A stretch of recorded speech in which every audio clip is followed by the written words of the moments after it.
The next thing we're going to take a look at is our push-up. First, the plank position. So a great plank creates a plank with your body. So I'll show you with this puzzle mat as though this is a plank.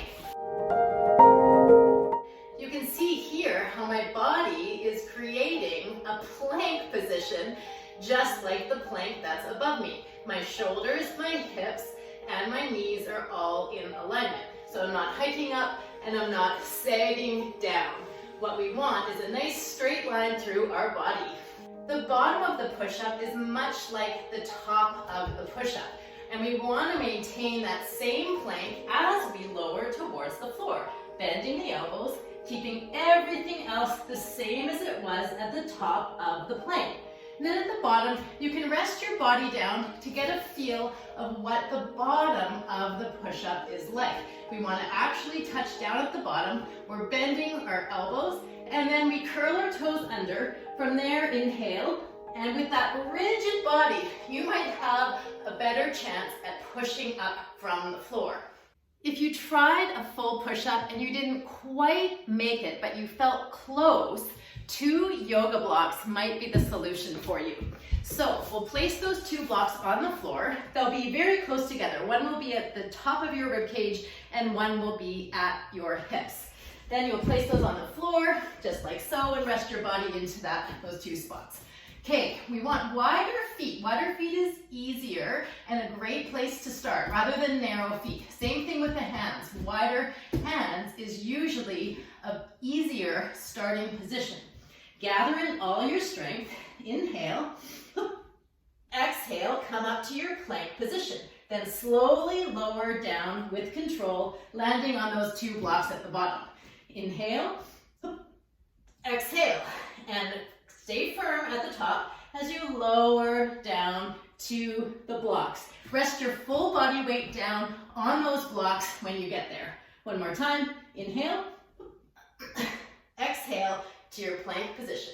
So to back up a step, if the blocks weren't quite working for you, we'll work with the eccentric portion of the push-up. So the eccentric portion is the part where you lower yourself down to the ground. So that part is typically easier than the pushing part. So we'll use our full plank to lower down, but then get back up with our knees. I'll show you what I mean. So we come to our plank and firm your body as much as you can. Corkscrew your feet. Wrap your arms away from your ears and squeeze your glutes and abs. From there, inhale and use a slow, controlled movement to come down to the floor. That's the eccentric portion of your push-up. Then you can bend your knees, get yourself back up from your knees. Then straighten your legs to find your plank again. Lower down, down, down as slow as you can go. Then use your knees to get back up. Straighten, lower, bend the knees, push up. Straighten, lower, bend the knees, push up. That's the next way to progress towards your full push-up. So if you're not quite ready for any of the floor options yet, let's come to a door and we'll work with our incline push-ups. So an incline is a really nice way to reinforce our plank position without compromising our form. Rather than a wet noodle, sloppy push-up, we're creating the same position we need for a real push-up. So what better way to practice towards a push-up is to do a push-up. So we're gonna do a push-up on a wall.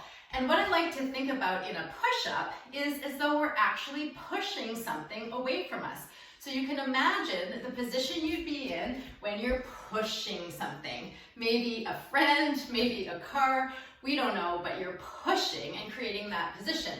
Also, wide legs is easier to start. So we have a position like this and we need to straighten our arms. We bring the arms to a wall with those straight, locked out elbows, and then you can tippy-toe your feet away because we want to create that plank position in our body. We want to make sure we're not hiking our hips or sagging our hips. So from there, we'll create that position and lower ourselves to the wall. In this case, our forehead will touch the window or wall in front of you, and then press yourself back up. Lower down and press away. Lower down and press away. If you can do 5 of those easily, then you can walk your feet even further away from the door. So I'm going to lower my hands down the wall, and I'm going to walk my feet away further.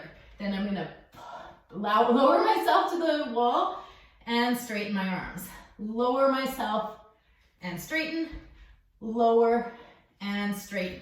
So that's a great progression towards a push-up, and if both of those were easy, you'll move to a countertop.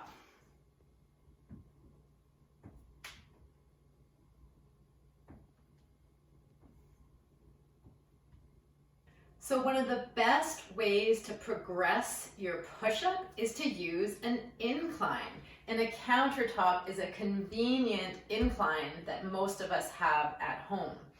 So all you need to do is get yourself into a full plank position, rest your hands on the countertop, make sure your shoulders, hips, and knees are all in one line, and then simply lower yourself all the way to your chest down towards the countertop. Then push back up. Continue with an inhale and an exhale, and an exhale. Now, if you can do 5 of those comfortably, you'll lower down to a lower incline. Once you feel comfortable with your countertop push-up, you can lower down to a staircase. Staircases are perfect for progressing your push-up. So I'm going to come to the 3rd step on this staircase. Bring my arms out nice and wide, my feet out nice and wide, up on my tippy toes, and I'm going to lower down to my chest, then come back to that straight arm plank position. Lower down, straighten the arms, lower down, straighten the arms. Notice that my shoulders, hips, and knees are all in alignment, just like you would have in your full push-up. The final progression before you hit the floor is the lowest possible object you can find. So a bathtub can be good if you have that height, and then lower than a bathtub would be the first step in a staircase or something similar. So you'll come with wide arms, wide feet, up on the tippy toes, lower yourself down to your chest, and press back up to that plank position. Lower down, press up, inhale, exhale. Maintain that perfect plank position. That's the last step before you hit your full push-up. So the next progression after you're comfortable with 5 push-ups on the floor, if you need more of a challenge, you can head to a decline where you raise your feet up higher than your hands. I'll show you what that looks like.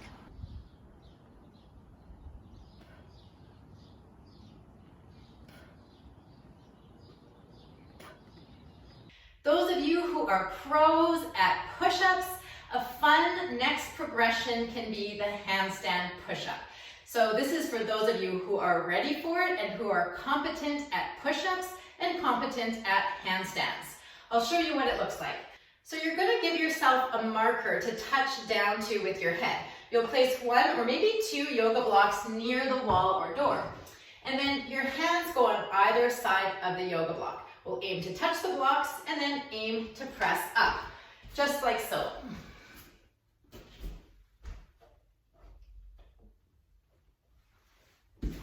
Okay, so that was successful for me. I'm going to remove one of the yoga blocks and see if I can go a bit lower.